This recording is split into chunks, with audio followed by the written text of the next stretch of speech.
Welcome to Trail Manners, the podcast so dedicated to mountain trails and running that they broadcast out of a 78 Volkswagen bus in the mountains. Who does that? Eric and Joel are your hosts and will bring you the trail life as you may have not heard it before. You hear about everything from gear reviews, nutrition to keep you upright and moving forward, and they'll even bring guests into the bus for conversations that you won't hear anywhere else. It's time for some running adventures on a higher elevation. The old 78 Volkswagen bus is fired up and headed to the mountains. Here are your hosts for Trail Manners, proudly representing the 801 with their passion and love for the trails, Eric Manning and Joel Hatch. Hello and welcome to episode number 135 of the Trail Manners podcast. Today we're going to be talking with Charli McKee here at Roosters on 25th Street. The Trail Manners podcast is produced every week for your enjoyment, and show notes are found at trailmanners.com. Come back often, and please feel free to add the podcast to your favorite RSS feed or iTunes. You can also follow us on Twitter, Instagram, and Facebook at Trail Manners. If you're so inclined, Trail Manners would really appreciate any contributions via our Patreon account at patreon.com/trailmanners. All links from the show notes. Now let's get after it. All right, welcome to another edition of the Trail Manners podcast. This is number 135, and finally, behind the microphone, after, I'm going to guess, about 4 months, maybe more, of talking to get you on, we've got Charli McKee on. Hey. How are you? Good. Doing well. Good. Well, thanks for making it on the show. Yeah. I know originally when we started talking to you, Joel was involved, so I apologize that he's not here with us. But we are at Roosters in Ogden on 25th Street. We're not in Layton, right? No. No, we're not in Layton? No. Okay, good. Made a quick stop there, though. Just to check it out, right? Yeah. But yeah, we've got Charli on, and I'm excited for this podcast. So before we started even recording, when we sat down, and I ordered myself some cheese curds, but I found out, and I'm going to throw this out quick, you were a soccer player, and I didn't know that. Yeah. And that is super cool because, as our listeners know, me and Joel are involved in soccer, and I had no idea. And I feel bad. Like, I didn't do the proper stalking this time. That's okay. I think you'd have to go pretty deep on Really? like my Instagram to find anything soccer related. Dang it. Yeah. 'Cause I thought my skills were diminishing. I'm like, what? When you said it, I was just shocked. No, apart from like World Cup action every year, I think, or every 4 years, my soccer knowledge is like unknown to everybody. So. Well, it was unknown to this guy. Yeah, but sorry I lit about up. that. Well, I lit up when you said it. I got all excited. I'm like, holy cow! I'll have to do Yeah. a soccer podcast pretty soon or something.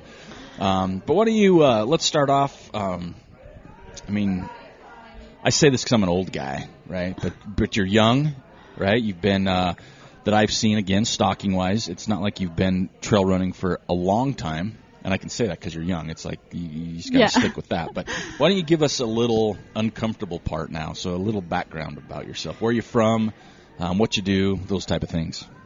All right. I'm from, I guess, the East Coast. Okay. Grew up military, so I've kind of moved around a lot. Between Arizona, Germany, and Virginia for the most part. So that's kind of just broadly where I'm from. Trail running background, I guess that started, it's 2019 now, so maybe the beginning of 2016. Okay. So yeah, still pretty fresh. That's not even 3 years because it was the beginning of 2019. So 2016, 3 years. We'll give you 3 years. Yeah, and I wouldn't consider the trails that I ran on when I was learning real trails. So I guess it's still fairly new, and it like doesn't feel new because I do it so often now. But yeah. So maybe a few years. Did you have a running background? Did you run track? Did you run cross country in high school? No? That just soccer. Okay, and that's Yeah. I'll keep saying that's awesome. So how did you get into running then? I got bored. Really? That's really just it. Yeah. I had a dog, and he was fairly young when I was in college, and he just needed to be run a lot. Okay. So I was kind of just got back into the habit of, okay, I'll just take him for a run or something, and then I realized that I liked that, I think, maybe more than he did. So got into running in college because I was bored, and that's about really it. And then it kind of spiraled after that because I do everything obsessively. So You got one of those behaviors, which yeah. we see a lot of trail runners have that, though. Yeah. Well, soccer was such a big part of my life all the way up through college. So that was mostly 2 teams, maybe about 4 teams a year, with indoor seasons and everything. So once that was gone, I had this huge void of what do I do with my time, and it was so physically dependent. So after not doing it often in college and getting bored with intramural, it was so much time to just do something physical. And I went to the gym and I was like, okay, this is all right. And then I was like, I'll just go run around my neighborhood. And then that just progressed and went way out of control real fast. So let me ask you this then, trail running. So when you played soccer, right, it's a team sport. Yeah. And the idea, ideally, is to win. Yeah. Right? Yeah. So it's a team sport. Was it a hard transition for you to go from this team sport where you're with all these people all the time from practices and games, and then next thing you know you're kind of by yourself on the trails or with your dog or maybe one person? Was that a weird change for you? Maybe a little bit. I never thought of that, actually. I kind of like being by myself. But group runs or runs with friends are definitely, I think, more ideal. Just maybe it's that mentality of having a team. Yeah. I didn't really think about it much. I was kind of lone wolf in it the first few years of college. So I think I had gotten used to being by myself. And then running by myself, it was this entirely new thing. So I kind of liked figuring it out on my own. But it was mostly road running the first few years that I was actually running. Okay. So it was a little bit different. And I don't know if I've done a ton of trail running by myself. I had friends who actually, I hold them responsible for getting me involved in trail running. That's usually someone to blame. Yeah. Someone's like, hey, this dirt stuff's way better. Come do that with us. So I guess maybe the lone wolf thing disappeared actually when I got into trail running. The culture in it too is just way more all inclusive. Yeah. So I think I gravitated more towards that and away from road running because I felt that was more my style. Gotcha. I could jive a lot more with people. You can talk to people on the trail, and road races, no one talks to anybody. And I'm like, you guys are kind of boring. I want to go talk to people and hang out and just have a fun time. So trails, definitely a little bit more of a team effort in a way. Yeah, I mean, for me, it was that weird transition because I was super competitive in soccer. I mean, absolutely competitive to the umpteenth degree. So when I first started trail running, I couldn't mentally get my head wrapped around it because I sucked. It's not like I'm good now, but I was not I remember my first 25K and 50K, I looked around and I'm like, what's going on? How are these people beating me? That's my mentality. I'm like, it's just different when it's right. You get one person to win as opposed to these team things. So it's interesting sometimes to talk to people that played team sports that get into running because if you have that running background in school sometimes, it's just kind of the same mentality moving forward. But I like your analogy of, the trail running side, you still have that group, right? Whether it's a crew, pacers, people at the finish line, people you run with group runs. It's kind of that whole team thing, I guess, in a way. But but it's nice to get out by yourself and do your own thing. Yeah, you get to choose. Yeah. I kind of like that. Yeah. But in soccer, you never get to choose. No. If you're having a bad day, everyone knows it. Yeah, and you're just like, oh, man, sorry, guys. Or if someone else is having a bad day, you got to deal with it, right? Oh, that's the worst, yeah. Because you got to be nice at some point. So you went to school, you say, was it East Carolina? East Right? Carolina. So is that when you first got on the trails, was out there? No, actually. So I graduated school in 2014 and moved to Raleigh for a job. Okay. And maybe about a year into Raleigh is when I found a running group. Okay. And they actually part-timed at a trail running group, and they lured me in one day. And yeah, it just kind of spiraled after that. I really liked just the flow of a trail better. East Coast trails are a lot more true single track narrow and really pumpy, I guess. They flow up, down pretty quickly. Okay. Really treed in, so everything feels a lot more crowded, but you go so fast because it's such a short trail, too. They're not long trails. And so running that with a group of friends was, really invigorating. So I kind of, stopped going to the actual group runs so much, and I'm like, guys, let's just go run trails all the time. But yeah, no, the trail running I don't think even exists where I went to college. We had like a bike path, which was a quote unquote trail. Yeah. I knew nothing of the sport until maybe 2016. Okay. And so when did you move out this direction? So we're in Ogden. I mean, you live in the area. You work for Ultra. I'll throw that out there. But when did you move out? Did you move out here for a job with Ultra? Did you move out here for something else, or what? Yeah. How'd you get out here? It was the job with Ultra, and that was later in 2016, actually. Okay. So I think maybe the end of the summer in 2016. So it progressed pretty quick. And I learned very fast that trails here are like a total different ballpark. My first like trail race out here was like the Mountain View Trail half marathon put on by Buffalo Run. Yeah, by Jim, yeah. Great race. Loved it. I think my lungs nearly exploded. And it's a fairly modest flat trail. Yeah. With the exception of that final like climb. But yeah, mountains here, it took a long time to adjust to the whole, you're grueling your way up, climbing, and granny gear, had no idea what that was. I was like, what? Granny gear? Yeah, granny gear, like 14-minute miles, like just going up, gaining like 600, 700 feet, you know? I'm like, what? I don't even know how to go that slow and like how to do it forever. So it was fun, though. I think the first year I was out here was a huge crash course. Yeah. But it was probably when I got even deeper into trail running and then decided to start racing it a lot more. Kind of let go of the whole, like, road marathon stuff. Those are all downhill around here. I've noticed that. And there's quite a few of those. Those are like quad busters, man. They are so hard. You don't have a lot for the final kick at the finish, right? No, You're just kind of beat up at that point. No, because they always choose like the tiniest hill in town too to finish on. So you're like, I'm dead to the world, and everybody's standing watching at that point. Yeah. That's where everybody lines up. So you got to run. Yeah, and you're like, I am so dead. Why? That's funny. So you did race though here in 2017, right? A little bit. Okay. Yes. When do you remember your first ultra? Your first anything over the marathon distance? That was 2016 too. Was it man, too? I really. You just got right into it then. Yeah, talking about it. I did a few marathons, and I always had the intention of running a marathon to like get to the 50K. I had done some reading about like ultras, and I was always like, that sounds so much more my jam. So I picked up running quickly and started to like progress through to grow up to the point where I'm like, I can do an ultra. Did some road marathons, and then like just pulled the trigger. There was like a trail race where my parents live, actually. It's like right across the street, and I run there now anytime I go home to visit them. It's 2 miles away, so I'm like, yes, the only trail in all of Virginia is like right outside my front door.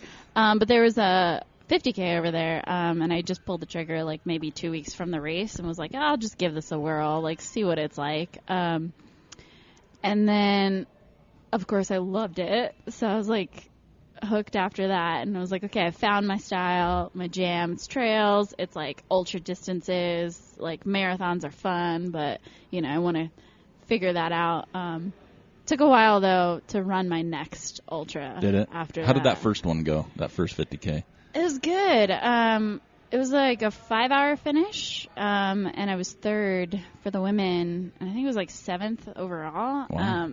The only problem is I took way too much time, like just not knowing what I was doing. So I would stand at the aid station thinking like, I don't know what I need to do right now. Like, what's this for? Yeah, I didn't even have like a water bottle or anything. I just had like a tiny little soft flask type thing that I ended up on one of the trail sections just taking with me because it was so hot. I was like, this is a rookie move. Like, I'm dying. I need water. Everyone's got these like backpacks on, like belts and everything. Yeah, they're all like kitted up, and I was like, what are you guys doing? I'm just here with a t-shirt and shorts. Show up to an aid station. So what are you guys doing out here? What's this for? It was like a total. It's a family picnic. What's going on? It was a total rookie move, but I mean, you learn, and then I learned that I might need more than a soft flask. Yeah, but it was really fun. And then, everything after that was just progression. It was really fast. Like I told you, I get obsessive when I like just all in. Yeah. Well, I would say so. I'm going to jump ahead a little bit. So talking about that, you kind of started in 2016. You moved out here, so we'll go to 2018. This is where I did the normal Trail Manor stalking stuff. Uh-huh. So you did the Moab Red Hot 33K in 2018. You did the Red Mountain half. You did the Antelope Island 25K. Yep. And you finished third female there, which is an awesome race. Then you went down, did the Bryce Marathon half, first female, 6 overall. And you also cut 30 minutes. So this is a half marathon, right? Mm-hmm. And you cut 30. Did you cut 30? Oh, no, that was the wrong one. You cut some time off, though, I think, at some point. And then you did Speed Goat 25K. Yes. Then you decided, those are okay, but I'm going to go somewhere else and run. So you went and did the OCC. Yep. Right, which let's talk about that a little bit because I know that's on a lot of people I've talked to's mind, the OCC. Let's talk. You did, it's about a 50K it's supposed to be, but you're saying it's probably longer. Oh, it was longer. It threw all of my timetables off. I was like, wait a second. And you did that in 9 hours, so talk about that. What was that like? Oh, considering all these other races you've done and how quick you've gotten into it going to Europe. Well, so some of those races were actually just kind of like last minute. I want to do something fun. But then Speed Goat was actually really to learn how to run on a mountain because I don't run on mountains, I think, as much as a lot of people around here do. I have so much respect for all the like wranglers. You have no idea. But yeah, so OCC, I had kind of like I idolized this race and this series of races for so long because it was like the one that came up when I was Googling like ultra running, and I was like, I want to go there. So I got a ticket, didn't know that I had enough ITRA points to even go. So when I was like going through the lottery process of like, I'm going to sign up, it was like, and you're registered. And I was like, I'm sorry, wait, what? How did that happen? So of course I couldn't turn it down and, decided to like crash course train the entire year. I'm like, okay, let's see what I can do. Let's go out there. Let's have a good time. Went out there, got my butt kicked. Oh my gosh. Those mountains are no joke. It's steep and it's like hands on your knees, hugging your poles, crying and crawling at the same time, just like trying to get up a mountain and then like Speed Goat style, just like crush down and then like again and again. But it was really fun. I had a great time. I was shooting for a little bit faster of a time. But yeah, with like 11,000 feet of gain and just like maybe the first 50K of the race, it was so intense. And I thought I would hate it, but I actually ended up really, really enjoying it. And now I'll go run mountains around here more frequently. I'm like, I love this. It's so hard. It takes so long and like crushes your soul. But just the style of running is like really intense. And people who do it very well have just like puzzled me. So I'm trying to learn from them and trying to get my coach to like push me in that direction a lot more. But it's tough, and I like that. I like that a lot about it because it's not something that you can do easily. Yeah. Test yourself a lot more. Yeah, you're going to find out what you're made of at the top of one of those climbs and then what speed you've got left when it really matters towards the end. So it's fun. It's definitely a type 2 kind of fun, especially if you're competitive like myself and you want to push hard and you realize quickly that like this kind of hard is like a different level because the whole world shows up to that race. I was going to say, what was just your overall reaction when you got there, the vibe and the circus surrounding the race as opposed to heading to some of these other races you were at? Oh man, it's intense. Yeah. But like really fun.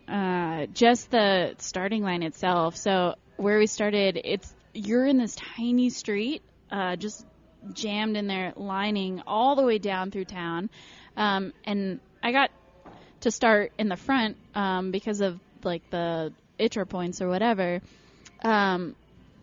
And I'm walking up to the start, just weaving my way through these, like, massively fit and tall guys.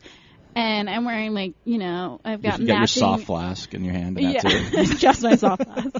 No, I've got, like, my matching, like, pink and teal outfit where I'm like, this is cute, right? But just like, excuse me, I need to go in front of you. Like, you're totally going to kick my butt, but I need to go in front of you. But you're just standing there, and you're almost just, like, jaw drop, like, a bunch of people that I find just incredibly strong and, like, respectable runners or, you know, feet away from you, and they're just going to run away with this race. It's intense, and, like, they do this whole, like, charade of, like, chanting and, like, singing and, like, cheering and stuff, and you're like, it's nothing like the U.S. has, at least nothing that I've seen. Maybe we should start that at some Right? race. Let's start doing it at some race. Well, I mean, everyone's, like, got the same nervous jitters going on, you know, like scratching their head, like fixing their vest. They're just like, oh no. Tying their shoe for the 12th time. Yeah, right. But it's a party. I would definitely recommend it to anybody who ever gets the opportunity to go and run one of those races. Like, definitely give yourself that experience. It's fun no matter how you break it down. The courses are unbelievably gorgeous. The energy, like day and night, it's there. People are always along the course cheering you on, and it's just some of the finest trail I think I've been on. And it's a lot of fun. Like, even if your race goes south like mine did, like, you're just, like, in a happy state of mind where you're like, this is the greatest thing It's hard to be ever. down when you're there and enjoying that. So where, for the people that aren't aware, where is the OCC? What's the course like? So OCC, the other races that aren't UTMB and don't run on the entire Mont Blanc Trail run on different sections of the Mont Blanc Trail with the exception of TDS, but the letters stand for different towns where they go through. So OCC is OCA in Switzerland, and then it goes up to Champs-Lac, which is part of the official course, and then it goes to Chamonix. So it runs the Champs-Lac about, I want to say, 28 miles or so of the actual OCC, CCC UTMB course is all the same. And that crosses the border at a clueless to me section somewhere high up on a mountain. I was probably in a daze, but you cross the border into France, and then they make you carry your passport, but no one's up there checking your passport. There's not a guy up there in a uniform with a tie. No, you just get to sneak right on in. But yeah, so it's super cool, and like Mont Blanc, if anyone's ever seen it or been there, it's just this incredibly stunning, massive set of like peaks, and like of course the one peak that's like most obvious, but you just kind of snake around through these mountains, and anytime you can look out into a valley or something, you can see Mont Blanc, and it's just this like glacial covered mountain, and you're just in awe of it. So just running around through the different towns that kind of wind and like circumnavigate it is essentially what it is. And then CCC is a different part of Courmayeur, Champs-Lac, and then that ends in Chamonix as well, but it starts in Italy, so you cross into Switzerland and then into France, and then UTMB of course starts Chamonix, finishes, so you do the whole thing, the whole circle. Yeah. And you mentioned it a little bit ago before we get to some other results from last year, but you say you have a coach. Mm-hmm. At what point do you remember that you signed on with your coach? Was it in 2017? Maybe at the end of 2017. I think we started actually coaching January of last year. Okay. Yeah, so it's been about a year of having a coach, being like pseudo serious. And so how's that been? Because we have a lot of people. We've had coaches on the show. We've had your coach on the show, who's Hayden Hawks. Yep. What's that been like from you? I mean, because really, I mean, again, 2016 to now, you're just all guns blazing right out of the gate. So you go from finding trail running to now you have a coach and you're doing some amazing thing. What's the difference been having a coach? He knows a lot more than I do. I know nothing. So I would say if anyone's curious, like coaching is definitely a really great strategy and tool if you want to see some like serious improvement. That was kind of the reason I had considered getting a coach, and Hayden, thank goodness, is like a really good friend, but he is probably style-wise very comparable to, I think, my style in running and racing. It's just kind of like out the gate, guns blazing, like go hot, see what you can do, like figure it out as you go. So I think just generally finding a coach that's similar to you in like running style, taste is going to do you the best service for how you approach racing and, you know, what your performances you have in mind are. And then, yeah, just last year alone, I ran a lot of those courses previously. So Red Hot, I had actually run that before too. It's like one of the first races I did when I was out in Utah, but it was about a 24 or something minute PR. So it was like almost a minute faster per mile. And I was actually sick last year when I ran it. Wow. So just overall, the amount of PRs that I have seen show a great deal of growth, but then also applying things that you've learned, trusting the training. I had no idea how to put together a training schedule. I was just kind of thinking to myself, you want to do a long race, go do a long run before. Start running. Yeah, just run. Just run. My only, I think, real advice that I had for myself prior to having a coach was, I read it somewhere, I think it was in one of his books, but Scott Jurek said the best way to like train for a race is to just do the distance. So I'm like, okay, cool. I want to run a marathon, so I should go run that distance before I go do it, right? That's how it works. But it's not always the best strategy, especially if you want to race and like improve and go fast or something. So, and definitely it doesn't apply like 26 miles on a road, flat road doesn't apply to like doing a mountain marathon. That's a totally different ballpark. But yeah, so Hayden kind of knows so much more, and he's done a lot of the races that I want to do as well. So his advice is very, it's very appropriate given that he has so much experience on those courses. Yeah, too. specifically. Yeah. So that helps.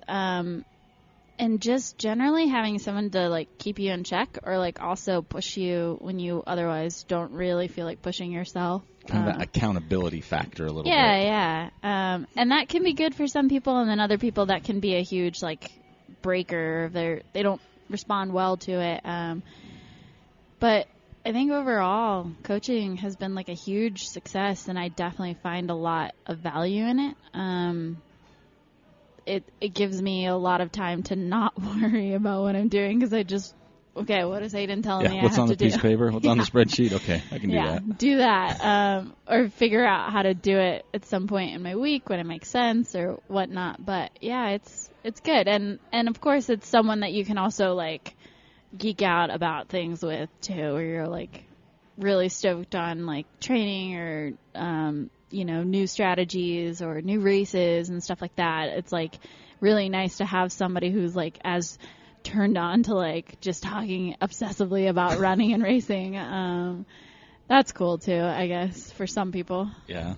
So you started that, and then so at the end of the year, after OCC, I think just recently, because there's been a lot of stuff on that, you went down and did the Javelina 100K. Mm-hmm. There you cut an hour off your 2017 time, which is pretty stout. I mean, there's no doubt. But you were first female, third overall. Yeah. Which ended up being the seventh fastest time at 100K in 2018 for women. Am I right? It got changed. It's eighth. Eighth? Yeah. Oh, my gosh. I forget her name, but she snuck right on in there after at the end of the year. Desert Solstice. Yeah, she blazed. But yeah, that was a fun race. But how do your mind process that from being, you're in touch with ultra running, trail running, the people that are doing what they're doing, and then you see yourself young and not been doing it for a lot of years to jump from where you were and now you're seeing stuff like those results. I mean, how does that affect you mentally? Are you like, holy cow, or are you just gunning for more now?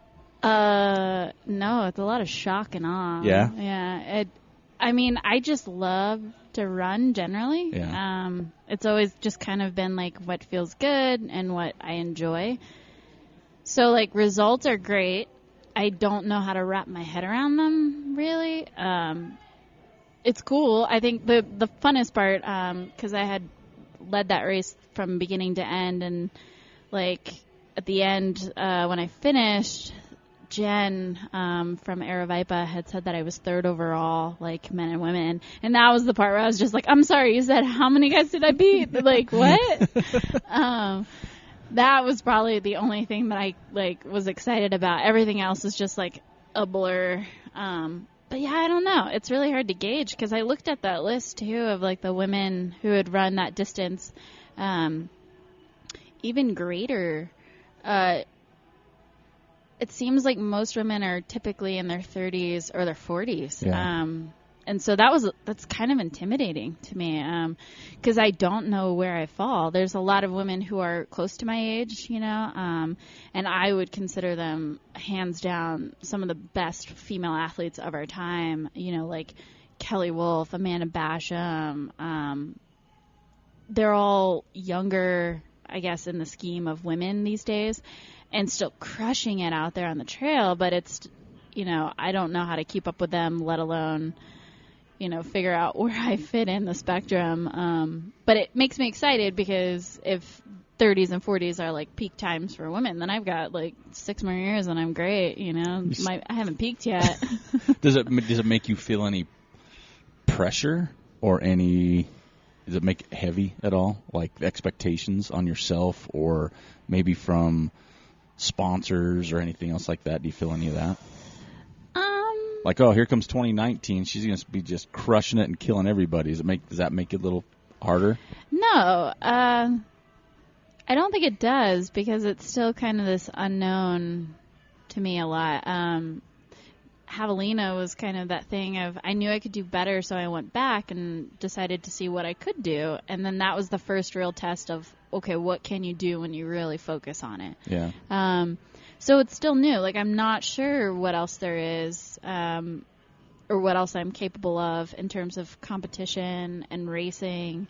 So I wouldn't say that there's a lot of pressure. I think it's more or less just kind of an exciting new territory. And I don't like to compare myself to, like, other people, especially because, you know, in an ultra, especially one that's longer than a 50K, anything goes, you know. Like, you could have an excellent day, and that's, you know, better than somebody who is probably a really strong runner, but they're just having a bad day. Yeah. You know, it's all situational as well, so I always have to take that into consideration no matter when I race or just go for a run.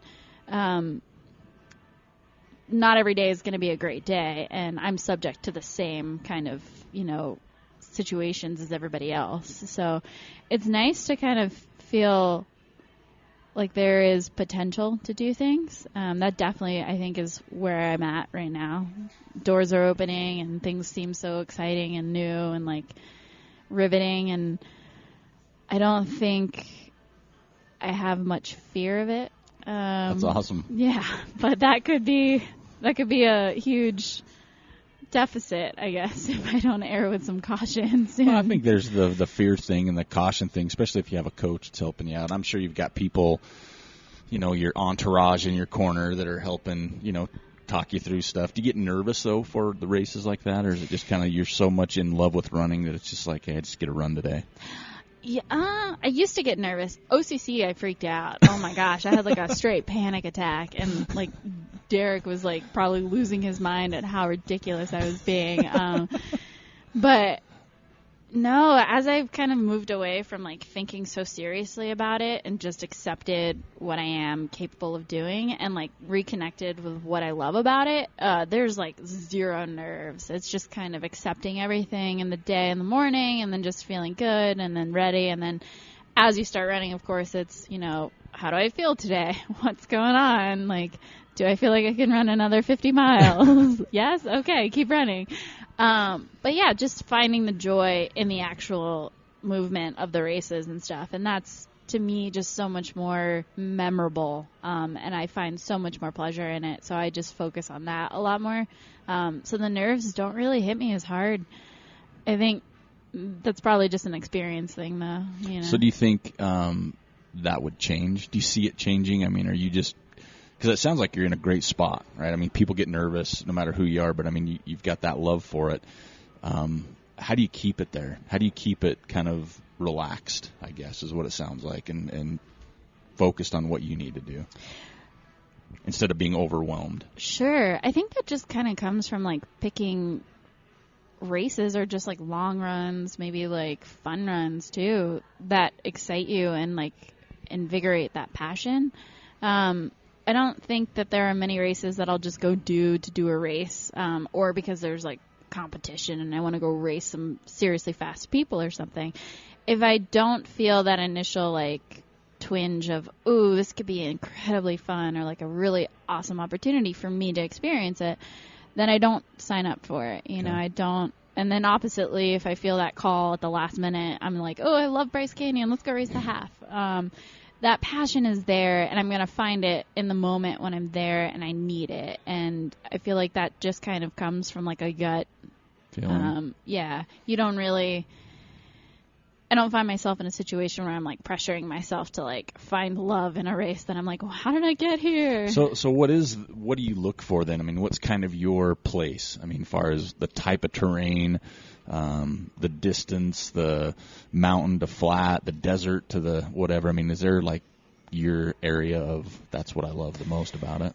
No, anything goes. Yeah? Yeah. So what makes you feel connected to, like, you just said Bryce Canyon, for example. What makes you, like, have that twinge, like, oh, I want to do that. Oh, I want to do OCC or whatever it is. It's probably races that look cool. Okay. Yeah, that's probably really, like, if we have to pick a theme among them. That picture's cool. I want to run there. Yeah, no, it's just photoshopping of, like, oh, I can run through hoodoos? Yeah. Sign me up.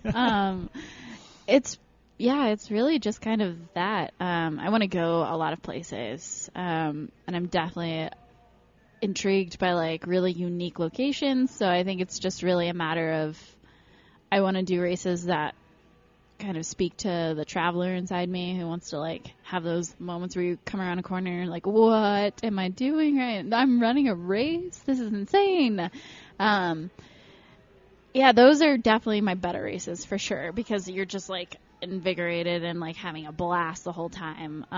You're not necessarily racing or running. You're just, like, enjoying this adventure. Those are the ones that I think are the ones that call to me. So that could be desert, that could be mountains, that could be whatever, yeah. Because I was having an interesting conversation with a couple people just within the last couple weeks, and we were talking about races. They're trail runners as well, and it's just interesting to see trail running on this level. So, like, the correlation we're using was basketball all the time. It's like, if you're a basketball player, why would you go to Iceland? Why would you go to New Zealand, right? But it's like, as a trail runner, it seems like everywhere that you can go, you can. It's beautiful, right? It's like, I can travel here and run there. I can travel, and it's beautiful. But I think it's a sport you can go explore, right? Yeah. So when you see those pictures of New Zealand and Iceland, and there's races in France and all these exotic places, it's like, why wouldn't you want to go there? I mean, it depends on what you like. Brazil rainforests or the deserts of, Moab or southern Utah. So for a runner like yourself, where you've had all these that you want to travel, it kind of hits your wheelhouse, I guess, right? So yeah. It's like, I want to travel. Oh, while I'm there, I'm going to run this race, or vice versa. Yeah. It's a runcation. I want to run that race, but cool, check it out over here. Not too far away. I can go look at this. So do you look at that when you're looking at races, like the location besides the running part? Oh, heck yeah. Yeah. Because realistically, like, I mean, if your race doesn't go the way that you want it to, are you going to find something in it that you can enjoy?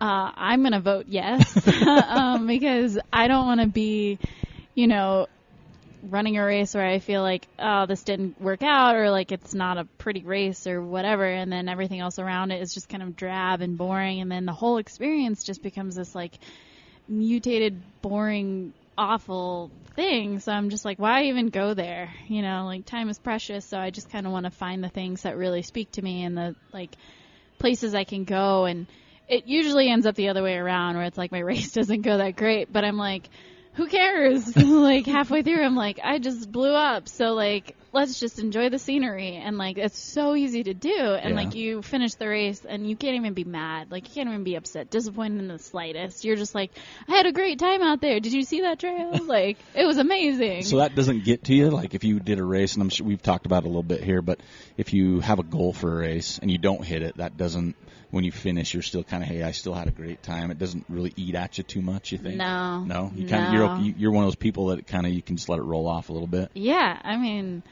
if you pick the right races, like, who cares? You're just there in the moment and enjoying everything else about it. And then usually, too, you end up around people who are, like, also marveling at the same stuff as you. So it's, like, the shared experience of, like, whoa. And, like, that, to me, is one of the funnest things to share with people on a trail, or just, like, traveling in general. Hiking, anything. It's really fun. So. Well, so speaking of that, 2019 is here. And just the only thing I could find on you was the Quest for the Crest in May, and that's in North Carolina, so kind of back to your old stomping grounds. My roots. Your roots, right? Yes. And then the only other one that I'm aware of is CCC, which we gave a little bit of talk, but kind of an interesting thing. We'll talk about your race schedule, but just in the back of your mind, be thinking this. So you're running the CCC in the elite class, am I right? Yep. Okay. How when you saw that, what went through your mind? Like, seriously, you've been running for not very long. You're looking at this race that is super, uber competitive with crazy, amazing athletes. And Seriously. then you're finding yourself walking in your pink and teal outfit to the front. I mean, you know what I mean? How was that when you saw that? Was that kind of like mind-blowing for you? Or were you kind of like, holy cow? Yeah, it's kind of that thing of, did someone do their math right? Like, how did I end up here? Yeah, it's super cool, and I'm, like, just honored to even get to chase them for maybe a couple miles before they dust me. But it's a little boggling. I think when I started running, I kind of knew I was, like, okay, just because I could turn over pretty quickly, and then, like, that to me wasn't, like, this alluring thing or anything. And then once I started getting heavily into trail running and ultra running, and it's always just been that passion thing, to me it's the most validating aspect, just to find your name kind of like sprinkled among some other incredibly strong women, because it validates a lot of the effort and the energy that I put into it, and like kind of just is that little like pat on the back of, you're in the right place, you're doing the right thing, you've found something that you're comfortable and good at, just keep doing that. But obviously don't lose sight of, like, you're never going to beat Emily Forsberg at a race, or, like, if Ruth Croft signs up, goodbye. So, like, knowing that and keeping that in check is definitely, I think, where I skirt at the back of the elite pack. But it's a interesting experience to stumble across that. And I don't really know why or how I keep ending up on those. Whenever I find out, I'll let you know who's doing them. Well, I mean, you're doing some things right? I mean, for example, the Javelina 100K, that wasn't numbers. And that, I mean, you earned that. Your training's earned that. And funny thing is, and I'll just bring this up, I was thinking about it. So we had Hayden Hawk on our podcast. He was on our podcast first, before anybody else, after Speed Go. So we saw him at Outdoor Retailers. We had him on, and he had your same kind of mentality, right? He was coming from a different area, but he's like, yeah, I don't know what's going on. Like he signed up for Speed Go 50K, had no idea anything about it, wins it, which is ridiculous. And then next thing you know, we're Outdoor Retailers, and Hoka wants to talk to him, and Goo wants to talk to him, and Nathan wanted to talk to him. So he was saying the same things you're saying right now. He's like, I don't know. He just got his kit for like running for the USA, and then he obviously blew up into something. So we could say the same thing. You're kind of coming from that same perspective of, you're looking at yourself going, I don't know, being, I don't know the word I'm looking for. You're not putting a lot of pressure on yourself, but you're there. I'm not saying Ruth Croft, but she didn't start off Ruth Croft, right? She started off with some other stuff. So that's an interesting perspective, right? Yeah. I mean, Emily Forsberg didn't start out to who she is today, and all these runners are. So, I mean, it's like you're younger than them, and you're kind of taking that same path. But we've never had conversations, me and you. We've seen each other a couple times, but I really love your perspective, and I'm going to tell you why. Everything you're talking about, and I get the luck of seeing you as you're talking, so you're lighting up, and you're like, I just love it. As long as it's not like you're so focused on results. You're not focused, even though you have a coach. It doesn't look like you're focused on any of that. You absolutely look like you're focused on the enjoyment of trail running, and the enjoyment of what you're doing and the people in it. It's not like, I could have done better if I'd have ran a little faster. That could have been the 6th fastest time last year, or if I didn't ate the wrong gel. I mean, I like your mentality going into it, I guess. The cluelessness? It's not cluelessness. I think, it's not even naivety. It's the fact that you enjoy it, right? Yeah. And I think when you enjoy something, it shows in not just your face like now, but your results. I think that shows a little bit. Like when you put that added pressure on, sometimes it gets to people. And we've had them on the show. They're like, the pressure got to me. I did this. But with your attitude, it's like, if I don't have a good day, I'm just out there having fun, enjoying, seeing what's around the next corner. So I think, to me, all the guests we've ever spoken to, as long as I've been around it, it's like your attitude towards it is probably one of the best I've seen. Right? Oh, that's cool. No, it is, and I can see that it's real though. It's not like you're just saying it because you're out there. You truly enjoy it, because when you talk about it, your eyes light up, your face is lighting up. So I'm sitting here going, all right, people, this is real, right? So I think that's awesome, and that's why it's exciting to talk to you now, because I think 2019 is going to be pretty sweet, right? Yeah, it's very targeted this year. So what do you have anything else besides those two that you're thinking about or doing? Yeah, I think there's a few things that I kind of had my eye on. CCC is the big one, and that's just because when I finished OCC last year, I had such a strong finish that I kept saying over and over, if that race was longer, I would have done so much better. And I think 100K is like my sweet spot. That's what I was going to say. You like that distance? Yeah, it's hard, and I don't break, I think, the way that some other people do at it. So I'm pretty comfortable that this could be a much better race for me. If I could get the training and the mentality in check and don't have a panic attack at the start. So that's the focus, and I'm trying not to really muddy up my schedule, trying to have like other goal races throughout the year. I did that a lot last year, and I think it kind of confused me with the pressure and like, I don't know, you just think that everything has to kind of amount to something at the end of the day, and it gets really discouraging when you're in a race and you're like, why am I here again? I don't know. I'm just going to enjoy it. And then you forget that you're actually supposed to be training hard or running hard or something. So Quest for the Crest, though, it's a targeted race. That one, of course, is like home turf. I've run some of those trails before, so I'm excited to go back. I haven't been back and raced in North Carolina since I left. So that to me is kind of, I want to see what I can do there, test my mettle a little bit. But it runs the same elevation as like a mini CCC, so that'll be fun. What's the distance on that one you're doing? That is a 50K. 50K? 50K, 55K. But same like 11,000-ish feet of gain, which will be fun. It's just like up, down, up, down. But again, I like love that area so much in North Carolina. It'll be fun to just be there and running a race this time. And then, so there's some other things. I haven't really nailed it down, but I think Tushers. Oh, yeah. Went out there last year, fell in love with it. It's gorgeous. Don't know which distance I want to do yet, though, but I think just in terms of, like, mountains and burliness, it's one of those places that if my race goes south, guess what? I'm going to be like, this is amazing. This is cool. I got a tree. Right? Top of Delano, I'm like, oh, this is so stunning. Can't hate it. And then I think probably one of the more exciting things, and I don't know when I want to do this just yet, is I want to go after an FKT for the Trans-Zion. But not the overall. I don't think I could come as close to Claire's amazing time as I would want to. So I'm going to go for the self-supported. Okay. See what I can do there. Candace Burt has it right now, I think. And just being like a really low-key runner who doesn't require a lot. And I love Zion. Yeah. Know that place so well, or at least most of the park so well. I just kind of want to see what I can do out there on my own. It's not that team mentality thing, so we'll see how I can fare without like an aid station and crew. But yeah, I think it'll be cool. I haven't figured out exactly when I want to do that. I think it just might be a matter of as soon as the snow melts. Yeah. I'm heading down there in April. I think Easter weekend is when I'm heading down there. Bunch of us are headed down Easter weekend. You'll have to give me the scope. Yeah. Let me know what the snow's like. Hopefully there's not any. Last year we went about the same time. It was hot. Oh, yeah. Last year was dry. Yeah, it was dry. Maybe it was the year before that, though, was when Hayden said it.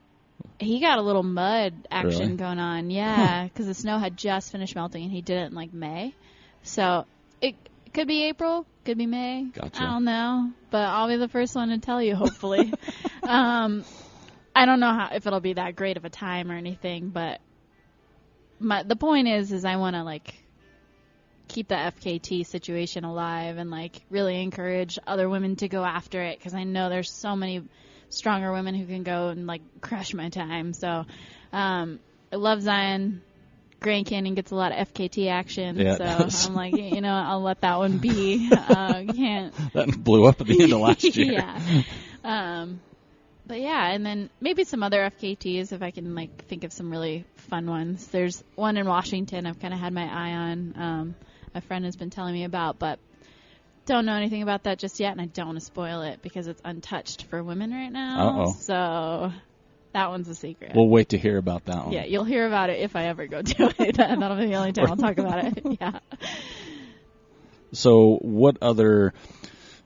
You haven't been doing it for very long. There's a ton of things out there. What are some things right now that you would like to do? I'm not saying next year or even the year after maybe, but is there races or FKTs or other things out there? It's like, yeah, I definitely want to do that one. I definitely want to do that one. Are there races for you that you're looking at like that? That's changed, actually. Really? I think. Yeah, in the past few months. So I get the question a lot just because I work with so many amazing athletes who run 100 miles all the time. They're like, oh, do you want to go run 100 miles now? And I'm like, why? It's just a number. But, yeah, I don't know. I think Western States might be creeping up. I think it sounds cool. And if I ever wanted to run 100 miles for 100 miles' sake, that might be the one because it's the one. And it runs hot and it's canyons, and that's kind of like it's you like? Kind of my jam. Ugh. Yeah. I know. A lot of people I'm cringe the opposite. at that. Yeah. But there's some other cool things. Like I want to do soft rock sometime soon. And then some of the more interesting things like PTL are alluring. I don't know how I would even get there and be able to get that done, but more of the adventure type stuff. So what's PTL for? PTL is a 7-day race, I think is the cutoff, around Mont Blanc, runs as part of the UTMB series, but it is a bigger, wider loop around UTMB, and it is actually part route finding, and you have to run it with 1 or 2 partners. Wow. So it's a group endeavor. It's like a Trans-Rockies type-ish thing. Yeah, but it's definitely not always running, and it's more of like a navigation, trail finding, crazy, sketchy trails type adventure, and I don't know why that sounds fun. Have you done stuff like that before? No. That's going to be totally new for you? Yeah. Okay. I think just in terms of stuff I want to do is like more of the adventure style stuff. Racing, I don't really know. Still kind of figuring that out as I go. But Western States might be somewhere on my radar for as soon as 2020 if I can hasten up my 100K time and chase a ticket. I might do that. Maybe just for the fun of having Charli and the golden ticket, that whole Willy Wonka thing. Yeah. That might just be fun to like figure out if I can nab one. For all the people on social media, keep your eyes peeled for early 2020. I might be doing my own personal campaign. But other than that, just any big fun race around 100K. So 100 miles. Distance doesn't really interest you right now. You're kind of that 100K, 50-mile-ish. Yeah, where it's long enough to, like, you can finish at the end of the day and, like, go get dinner, take a shower, go to sleep. That's still that's sounds my half fun. marathon for me. Yeah. Like, I can still make it home by the end of the day. Yeah. Maybe, yeah, those distances. And there's so many races that are just, like, you know, starting to spring up. Orca's, I think that's a 50-miler. Right? They have a 50. That looks really gorgeous. And then a lot of the 100Ks that are kind of, you know, part of the Golden Ticket Series, I think are pretty cool. Just generally everything and anything I haven't done yet, I'm kind of looking at a little bit. See where it takes you. Yeah. Because you work, we kind of mentioned you work for Ultra Running. Yep. And you've been there for, what, a couple of years? Yeah. This would be summertime is 3 years, so 2.5 right now. And they're moving. So you're moving. I am. To Colorado. So do you think that will help your training? Where you're located? So. Do you think that's going to be an advantage for something like a Tushers or a CCC, having it right there? Yeah. Yeah. Living out, I think, just on the edge of mountains that are fairly steep is kind of the same style of running. Trail access, I got to admit, I don't know it out there as well as I do in the Wasatch, and I feel like we are spoiled here. Yeah. Between, like, Logan, Ogden, Salt Lake, and then Provo area, just how many trails you can find something steep and runnable and fun. There's so much. So I'm hoping that the whole Denver move kind of is fruitful in the same trail access. But I've only run, I think, in Boulder and then kind of in the foothills around there. And I liked everything that I went to. I enjoyed very much. So I'm curious to know if there's anything truly, like, long out there. I'm sure I'll find it. There's so many strong runners. Yeah. I'll just track them down and try to hang on for dear life on their runs. So I'll figure it out eventually. Start Strava stalking some people out there to see where their go-to runs are. I heard Courtney Dewalter lives in Golden, so... You might see her once or twice, right? Occasionally. On accident? On accident, yes. So, hey, funny to see you again. I see you at the same time every day. Every day.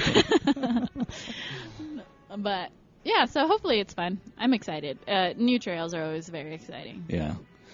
So what's your training schedule look like now? Are you kind of in a base building phase where you're not? I mean, when is Quest for the Crest is in May? It's in May, yep. So that's still a ways away. But when you have your A goal, CCC's when is that? August? September? When is that? It's the last week in August. Last week of August. So that's your A race. So are you kind of just base building now, not too hard?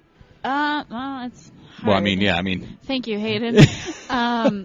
So this week I just wrapped 80 miles, and it was a lot of speed training, so a lot of, like, fast turnovers. And I think it's just, since I can't really run quickly on trails, it's mostly, like, indoor on a track or, like, treadmills or on roads and stuff like that.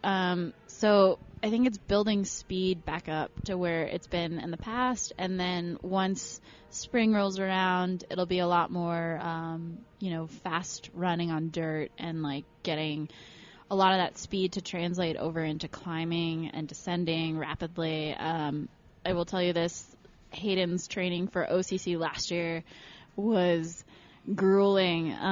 So I imagine it will be almost the same, but longer and harder. So I'm just trying to brace myself now and enjoy the long, harder, easier as it all comes each week, each month. But it's just base, lots and lots and lots and lots of miles.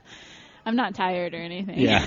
So do you do any other type of, like, cross training, like with weights or yoga or TRX or any of that stuff out there? Yeah. That's sprinkled pretty regularly throughout a week. So I do a lot of, like, core stuff and then some lightweight training, which I probably should be better about. Swimming, I love to swim. So that is maybe like a once a week thing. Oh, wow.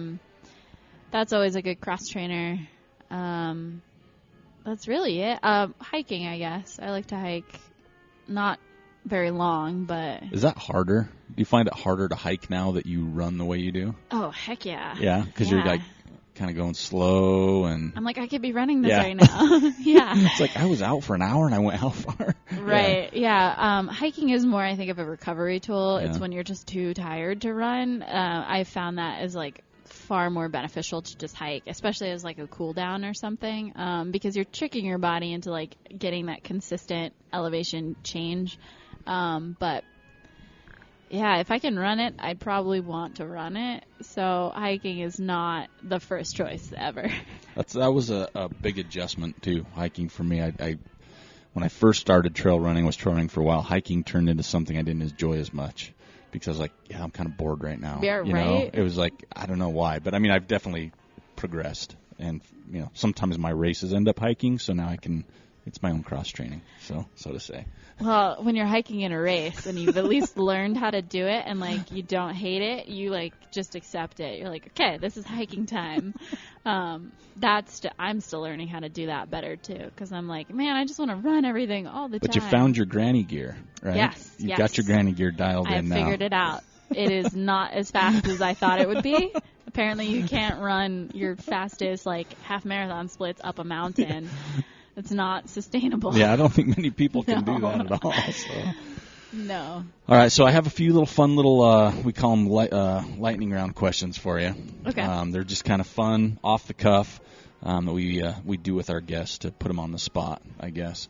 And it's interesting for us. So with all our guests we have on the show, we've had, I'm not politically correct, so I say boys and girls, even though it's like, no, we're men and women. I'm like, come on, we're boys and girls. So we've had everybody on. So we're going to give you a few questions, just first thing that kind of pops into your head, just so people can get to know you a little better. Okay. And that way when you make it big, like, I remember listening to her on the Trail Manners podcast. That'll be your launching point. So we'll start off easy. Okay. What is, do you listen to music on your runs? Yes. Okay. What should be on everybody's iPod? Ooh.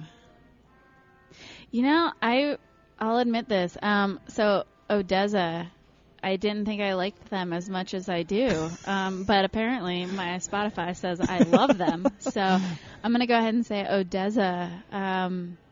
It's a nice middle ground. It's not like this crazy EDM type music, but it's very simple and fluid to run to. Okay. And then you can also kind of just listen to it too. It's got like a nice flow. So I would recommend it. I think everyone that I know who runs has at least one of their songs on their playlist. It's good stuff. So. Okay. What about a guilty pleasure song? Like just a song that maybe most people wouldn't think you listen to. Oh. Turtle Miller's is "Man, I Feel Like a Woman" by Shania Twain, for the record. Okay. Well, if we want to go with that, it's not Shania Twain. It's probably Def Leppard, no matter what. Nice. Yeah, I can sing that song through and through. And anytime it comes on, it's just that, like, you have to break out into song and dance. There have been witnesses to this on a trail. So I would say that is probably the guilty pleasure. That's awesome. We haven't had a Def Leppard reference for a while, and I have Def Leppard on my iPod. Oh, it's so good. That's awesome. What's your favorite part of trail running? If you could pick anything about trail running, what's your favorite part? Ooh, the exploration. Yeah. Getting somewhere that you otherwise probably wouldn't have been able to go to. Like, cars aren't going to take you there. If you're a hiker or walker, it's going to take you so much longer, and some people are deterred by long hikes and stuff. So I think just generally getting somewhere really remote and far away from things, and there's something in it, a view, a petroglyph, something cool that you're almost like the summit of a mountain. It's just remote and fun and alone and secret and kind of there for you to enjoy just for the sake of whatever it is. You're doing it. If you could pick one person to run with on the trail and pick their brain or talk to, who would it be? Anyone? Anybody. Ooh. Do they have to be a runner? They don't have to be alive. It can be anybody you select that you just think would be fun to pick their brain on a trail run. Oh, man. Well, I love music, so a lot of the people I, idolize are, writers or musicians. So let's go ahead and say, someone left field, why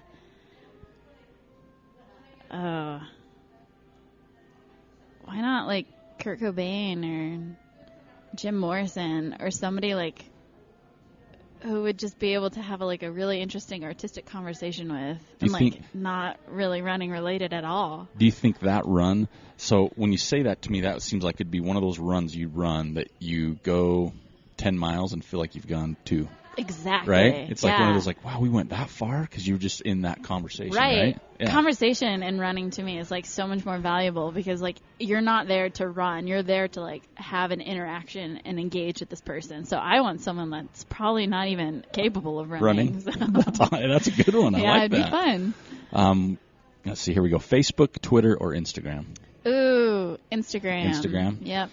Favorite aid station food? Watermelon. Mm-hmm. Okay, here's a good one that everybody likes. This is the toughest one, I think. Who would be your Mount Rushmore of trail runners? If you had a mountain and 4 of the all-time your people, who would those 4 people be? Oh, that's a fun question. Okay. 4 runners. Let's see. Scott Jurek. Okay. Guy's a legend. Ann Trayson, just absolute crusher for the females. Maybe someone contemporary. I would probably have to put a Jeff Browning up there. Definitely a legend, cementing his legend right now, which is so exciting. And then maybe Killian? Can we put Killian on there? You can put anybody you want. I'm putting Killian on there. I am in awe of what he's physically capable of doing. So. And it always gets better with him. There's a new article comes out or new interview, and you're like, what? This is not even real. No. So Killian, to me, is the ultimate guy that you can't dislike. There's always people, right, that you're like, oh, I don't know why people like that person. Sure, if they're awesome, it's he's a guy that you can't not like. That's the type of guy he is to me. All right.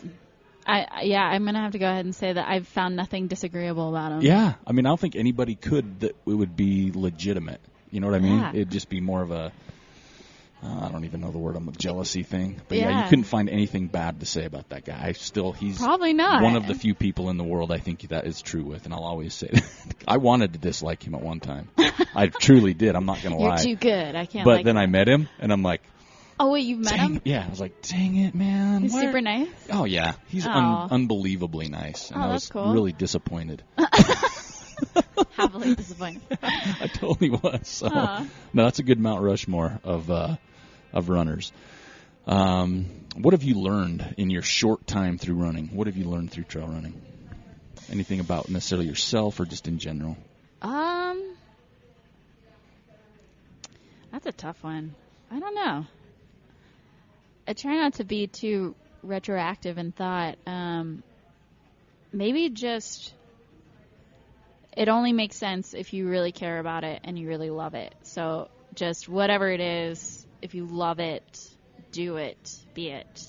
Really trust yourself, because then you'll be happier. And so trail running has kind of, I think, taught me that, just because running is difficult in and of itself. So finding a way to enjoy every moment of it despite its difficulties is something to apply to your life.